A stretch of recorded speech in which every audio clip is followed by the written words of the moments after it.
వర్గీకరణ తీర్పును పునఃపరిశీలించాలని కోరుతూ ఖమ్మం జిల్లా కలెక్టరేట్ ఎదుట తెలంగాణ మాల మహానాడు ఆందోళన నిర్వహించారు. ఈ ధర్నాని ఉద్దేశించి ఖమ్మం జిల్లా తెలంగాణ మాల మహానాడు సంఘం నాయకులు గుంతెటి వీరభద్రం, లింగాల రవికుమార్, ముడుసు జాకోబ్, ఎల్లయ్య, చిలకబత్తిని కనకయ్య, దామల్లయ్య, సత్యం తదితరుల ఆధ్వర్యంలో ఆందోళన నిర్వహించారు. ఈ సందర్భంగా వారు మాట్లాడుతూ సుప్రీంకోర్టు ఎస్సీ వర్గీకరణ తీర్పును రాష్ట్ర ప్రభుత్వం పరిధిలో లేదని, క్రితంలో సుప్రీంకోర్టు తీర్పునిచ్చిందన్నారు. అదే సుప్రీంకోర్టు తాజాగా 2004లో ఇచ్చిన తీర్పును కాదని రాష్ట్రాలకు ఎస్సీ ఎస్టీలకు ఏబిసిడీలుగా వర్గీకరణ చేసుకోవచ్చని ఇచ్చిన తీర్పు 2 ధోరణిగా ఉందని అన్నారు.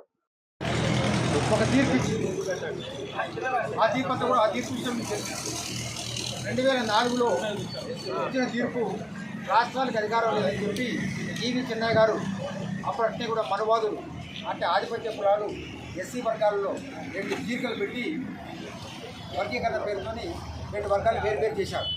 దాంట్లో భాగంగా అప్పుడు చెన్నయ్య గారు అంటే మాలమాన కోర్టు పోతే 2004 నాడు ఈ వర్గీకరణ చెల్లదు, అసలు రాష్ట్రాలకు అధికారాలు లేవు, ఏం చేసినా కూడా పార్లమెంటే చేయాలని కూడా ఆ రోజు కూడా చెప్పారు. మరి ఇవాళ 2024 వచ్చేసరికి మొన్న చివరి రోజు పోయిన నెలలో 4 రోజుల క్రితం ఏం చేశారు, వర్గీకరణ రాష్ట్రాలు చేసుకోవద్దని చెప్పి అన్నారు. అసలు వర్గీకరణ చేసుకోవద్దా అనే విషయాన్ని మనకి కొన్ని మాటలు మాత్రం ఎదురు చెప్పడానికి కానీ మనం ఈ యొక్క ఎస్టేషన్ చేయడానికి కానీ మనకు ఒక ఆధారం కావాలి. 341వ ఆర్టికల్ భారత రాజ్యాంగంలో డాక్టర్ బాబాసాహెబ్ అంబేద్కర్ గారు పొందుపరిచారు. ఎందుకు పొందుపరిచారంటే అంటారాని కులాలు బడికి ఊరికి చదువుకి దూరంగా ఊరికి దూరంగా బ్రతుకుతున్నప్పుడు వీళ్ళ పేర్లు కూడా చాలా అసహ్యంగా మాలోడని, మాదిగూడని, బైండోళ్ళని, కాటికాపర్లని దరిద్రమైన పేర్లు పెడితే ఈ అన్ని పేర్లను కలిపి షెడ్యూల్డ్ క్యాస్ట్ అని ఒక నామకరణం చేసి 341 ఆర్టికల్లో వీళ్ళందరికీ ఇచ్చారు. అస్పృశ్యులైన అంటరాని కులాల వారిని ఒక పేరు చేసి 341 ఆర్టికల్లో ఆ ఆర్టికల్ ఎవరు కూడా జరపడానికి అంత ఉద్యోగులతోని డాక్టర్ బిఆర్ అంబేద్కర్. మనకే కాదు, షెడ్యూల్ ట్రైబ్ కూడా సంఖ్యాజాతులు షెడ్యూల్ ట్రైబ్స్ వాళ్ళు కూడా వేరు కులాలు ఉన్నప్పుడు వాళ్ళు కూడా 342 ఆర్టికల్లో షెడ్యూల్ ట్రైబ్స్ అంటే ఆర్టికల్ 19 ప్రకారం సంఘాలు పెట్టుకోవచ్చు, దాని బాధలు చెప్పొద్దని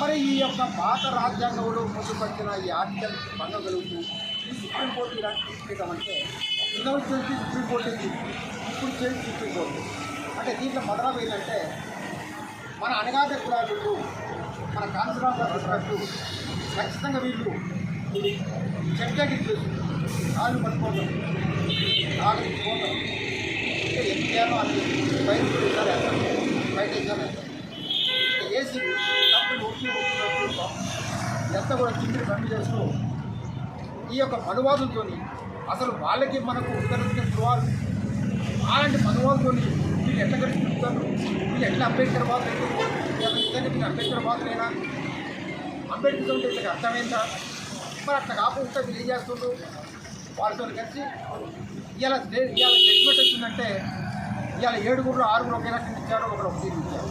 ఈ జడ్జిమెంట్ మాత్రం ఏంటంటే ఖచ్చితంగా ఆధిపత్య కులాలు ఎవరైతే అధికారం ఉన్నవాళ్ళు ఖచ్చితంగా దీన్ని మేనేజ్ చేసి తీర్పే తప్ప దాంట్లో న్యాయం లేదని ఛాన్స్ పడుతుంది. అసలు మన అంటరాంతనానికి నేను ప్రమాణం ఉందా, 4 కింద మూరడు, 4 జ్ఞానుడు, ఇంకోటి బాడైనా ఉందా, అందరూ అంటరాని వాళ్ళకి వాళ్ళే కదా. మరి దీంట్లో మనకి కట్టేది మన వర్గీకరణ ఏంటి అంటే వాళ్ళు చేసి కూడా కరెక్టే. ఎంత కరెక్ట్ అంటే వాళ్ళు 4 రోజులు అధికారం ఉన్నారు చెప్పండి మన వాళ్ళు, ఈ మోడీ లాంటి వాళ్ళు. ఇక్కడ రవంత్ రెడ్డి దీనికి తెలిసినట్టు మాట్లాడతాడు. అది పాతరాజ్యం తెలిస్తే చదివితే ఇట్లా మాట్లాడు, దేశంలో ఎక్కడే లేదు, మొత్తం మీరే అమలు చేస్తాడు. దీనికి వచ్చిన అధికారం ఎందుకుంది, ఈశ్వరుడి పని చేయమన్నా ఉల్టా పట్టా పని చేయవచ్చు. ఎందుకుంది 3 ఆర్టికల్ ఉంది, ఆర్టికల్ ఏం చెప్పినా చదవండి, విడదీయడం కాదు, కలిసి ఉండాలి. ఖచ్చితంగా మనకి రావాల్సినవి సాధించుకోవచ్చు. ఇవాళ మనకి 15% రిజర్వ్ ఇచ్చే మనకి ఎస్సీలకి 7% ఇచ్చారు, బీసీలకి 32% ఇచ్చారు. మొత్తం కట్టి 50% రిజర్వ్ ఇస్తుంది. మిగిలిన 50 ఇంకా 10% ఈ ఎకనామికల్ బ్యాక్వర్డ్ అని ఆధిపత్య కులాలు తీసుకుంటారు. ఎన్ని పోగా మిగిలిన 40 రూపాయలు 40 అప్పనంగా ఎవరు తీసుకుంటారంటే ఈ ఆధిపత్య కులాలు తీసుకుంటారు. వాళ్ళ జనాభా ఎంత? 107 మంది జనాభా. 107 మందికి ఉన్నోళ్ళేమో 40% రిజర్వేషన్ అనుభవిస్తుంది. 190 మంది ఉన్నోళ్ళేమో ఎంత? 190 మంది SC, ST, BC, minority, economically backward అంతా కలిసి వచ్చేదంటే 50%. అంటే ఇంత దుర్మార్గం దొరుకుతున్నా కూడా మన తల్లుడు కూడా మనకి చెప్తాను. ఎందుకంటే మనం నిజాన్ని కనుక చెప్పకపోతే నిజమే కొద్దిగా అబద్ధం అయిపోయింది. ఇవాళ ఏం చేస్తే నిజాన్ని కూడా అబద్ధం అని చెప్పి పాలకులు ప్రచారం చేస్తాం. అందుకోసం మనం ఏంటంటే ఇప్పటికైనా ఎవరు ఏంటో తీట గొప్పలు లేవు. అందరం కూడా మన జాతి ముందుకు పోవాలి. జాతి అంటే మనం 59 కులాలు లేదు, ఒక మాదిగ మాలే కాదు, 59 కులాలు అందరికీ అనుకుంటున్నారు. అరే చాలా చక్కని స్టేట్మెంట్ సుప్రీంకోర్టు. అరే ఎవడు సొమ్ము ఎవరు తింటుంటా? ఇది ఈ పంచడానికి ఏమైనా ఏ సంపాదించిన రాష్ట్ర ఇంకా కూటమా ఇంకా పోసేదా ఆర్య ఇంకా మొక్కలు పెట్టేదామన్నా ఇంకా శోషణ మీరు ఎట్లా పడతారా అని చెప్పి ఆయన సుప్రీంకోర్టే చెప్పింది. అలాంటి సుప్రీంకోర్టు తీర్పులు ఉంటాయి. ఏం చెప్పిండు? అరే బావి నీటి లాంటి ఎవరు అవసరమైతే వాళ్ళు పోయి తన గుంతలితో పోయి నీటి చేసుకొని ఎక్కడ వచ్చి తన వంట చేసుకుంటారో నీటి అవసరం వాడుకుంటారు. అదే ఇది చాలా రిజర్వేషన్ కూడా తీసుకున్నాం. ఎవరు ఎంతైతే వాడుకుంటారో అంత వాడుకోండి అని చెప్పారు. అట్లాగే మరి రామచంద్రరావు కమిషన్ వేసినప్పుడు అంత మాలోనే ఎంత అనుభవిస్తారని చెప్పి వాళ్ళు చేసే ఆరోపణలో న్యాయం లేదని చెప్పి ఐఏఎస్ ఐపీఎస్లో కానివ్వండి, గ్రూప్ 1లో కానివ్వండి, గ్రూప్ 4లో కానివ్వండి, ఒక్క రోడ్లు చూసేది రోడ్లు కడిగే ఉద్యోగాలు మాత్రమే 100% కంప్లీట్ అని.